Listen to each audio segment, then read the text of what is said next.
নিজের স্ত্রীর সাথে সর্বোচ্চ সুন্দর ব্যবহার করতে হবে ভাইরা। আল্লাহ বলেছেন ওয়াশিরুহুন্না বিল মারুফ, তাদের সাথে সুন্দর আচরণ করো। আমাদের অনেক ভাইরা আছেন বাহিরে অনেক ভালো, কাস্টমারের সাথে ভালো, ক্লায়েন্টের সাথে ভালো, পরিচিত অপরিচিত মানুষের সাথে ভালো, কিন্তু নিজের স্ত্রীর সাথে যা তা আচরণ, বদরাগ আছে না নাই? বেচারের উপরে যত রকমের টর্চার, অবিচার, গালমন্দ, বাজে কথা ঘরে ঘরে। অনেক লোক আছে বাহিরে অনেক সভ্য ভদ্র, ওনাকে মানুষ অনেক ভালো জানে, কিন্তু ওনার বউ জানে ওনার চরিত্রের হাল কি, ঠিক কিনা? এই জন্য নবী করিম সাল্লাল্লাহু আলাইহি ওয়াসাল্লাম বলেছেন যে খায়রুকুম খায়রুকুম লিআহলি ওয়া আনা খায়রুকুম লিআহলি।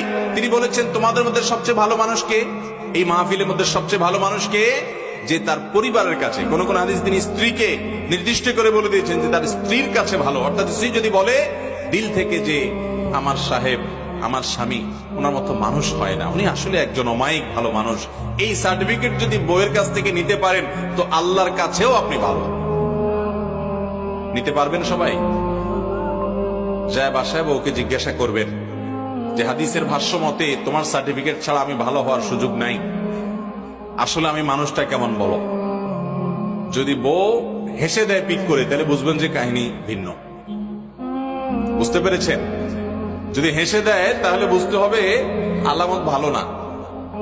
অতএব স্ত্রীর কাছে ভালো হওয়ার জন্য নিজের আচরণটাকে সুন্দর করার চেষ্টা করতে হবে ইনশাআল্লাহ। অনেক মানুষ আছে এই জায়গা ধরা খেয়ে যাবে।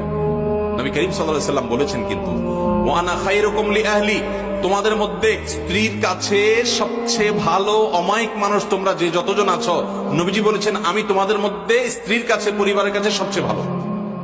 অতএব এই গুণটা অর্জন করার চেষ্টা করবেন তো ইনশাআল্লাহ। আজ থেকে বউয়ের সাথে কোনো খারাপ আচরণ করা যাবে, রাগারাগি করে বাজে কথা বলা যাবে ভাইরা আমার।